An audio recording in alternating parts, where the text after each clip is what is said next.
Hey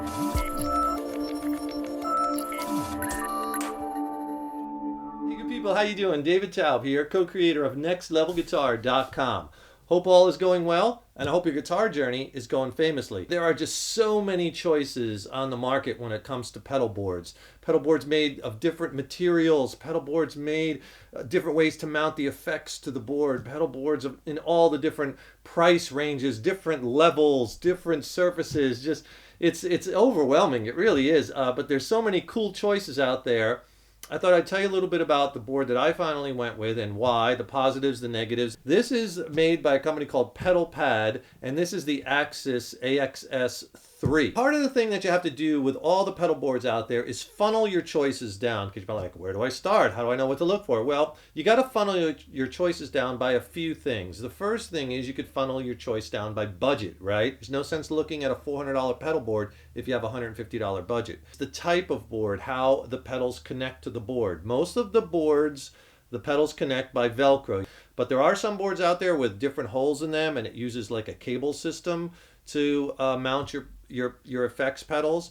Those are cool if you want to go with that. And there's also some boards out there where they use like a bracket that you attach to the bottom of your effect pedal. And hey, if you want a free video lesson and an ebook on killer lead guitar techniques and all kinds of scales diagrammed out and soloing strategies, click on that link in the YouTube description box and I'll send it to you for free. Free video lesson and free ebook from Next Level Guitar. Be sure and check it out. I like the fact of running all the wiring underneath. Some boards are totally flat, and that's cool, and then all your wires will be exposed. I like the neat look. So this board has a flip up top, so you can actually even store more pedals or more stuff under it and run all the cables underneath. So it's a very clean look, and I like that. So I looked for that in a board. Another thing you can look for in the board is the type of material, right? Some boards like this one are made out of wood.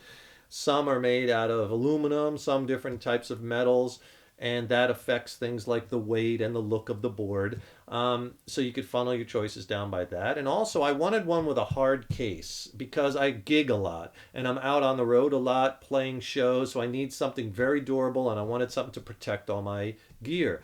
Some effect pedal boards, they come with a soft case, and I wanted a hard case. I wanted somewhere I could just pop the top, plug in and play, done.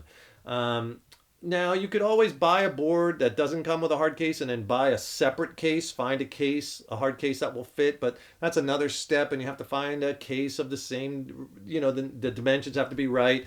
So I just wanted to get all in one unit. The other thing that's nice about this the Pedalpad boards is you can get them in different sizes, you can get them in different depths if you want deeper to put more stuff underneath it.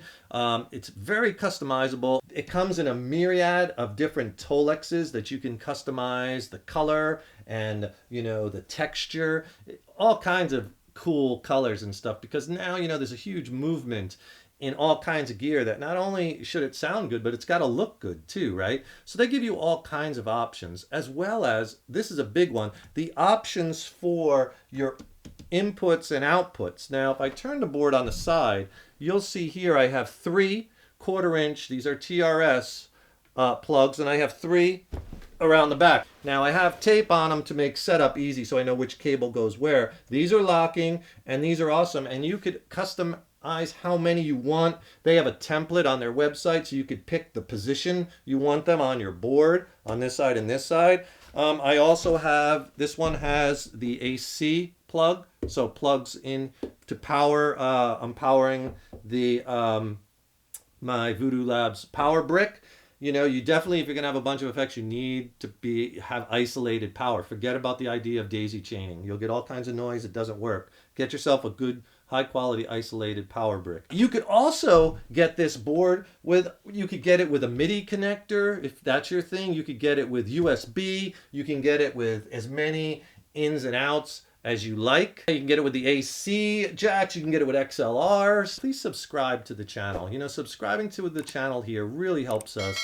It helps us to keep the content coming. Leave a comment in the comment box below. Let us know what kind of lessons or what kind of reviews or what kind of gear you want to see. And also, if you like the video, give us a thumbs up, click the like button. That really helps us and we greatly appreciate it. The construction is really heavy duty. It's very solid, and because my gear takes a lot of abuse, you know, like I said, I gig a lot. It's going in and out of the truck a lot, in and out of the trailer. This is made with Baltic birch plywood, which is very, very strong. So, and the way that the corners, the joints are, it's very well made. The handle is padded, but it's attached very securely. It has these ATA approved latches, which are super heavy duty, right? When you're setting up your board, all your connection cables, here's a pro tip for you. Make sure you use the same kind for everything. I think that's really important to keep it consistent and to keep everything, you know, sounding the best. I used all Mogami Golds. I've been using Mogami cables a long time. The other thing I like about this board is the whole top has that Velcro-esque type material, right? So all I have to do is connect the Velcro, the adhesive, to the bottom of each effect and plop it right on. That's really nice because a lot of boards, if the metal ones, you have to cover them in the Velcro. And the thing is, you have to keep in mind is your pedal board is going to be in a constant state of flux. You're going to get new effect pedals and you want to try those. You're going to maybe move them around to get the best configuration. Some pedals are different sizes. They have the real small pedals now. A lot of those, they're very popular because they take up less real estate. And so your board, you're going to be constantly moving stuff around. So it's nice to have the whole thing covered, so all you have to do is worry about putting Velcro on the bottom of the effects. The negatives of this board is it is a little bit pricey, so you're going to spend a little bit more money, but like I always say, you know, you get what you pay for. So you want to buy the best gear you can afford. The other thing is because it's very heavy duty and it's very rugged, it's heavier. You know, I mean, they're making boards now that are so light out of aluminum. They weigh like nothing. This board without any effects, I think, weighs about 16 pounds. So when it's loaded up, it's a little heavy, but you know, that's the price you pay sometimes if you want something, you know, heavy duty and super rugged. So good luck with your search on your pedal board, and be sure to subscribe to the channel. Subscribing to the channel really helps us to keep bringing the content, right? And don't forget, click on that link below. I'll send you a free video lesson, free ebook. Thanks so much for tuning in over the years. We so appreciate your support. I wish you the best of luck in your gear search and in your guitar playing. Take care and keep on rocking.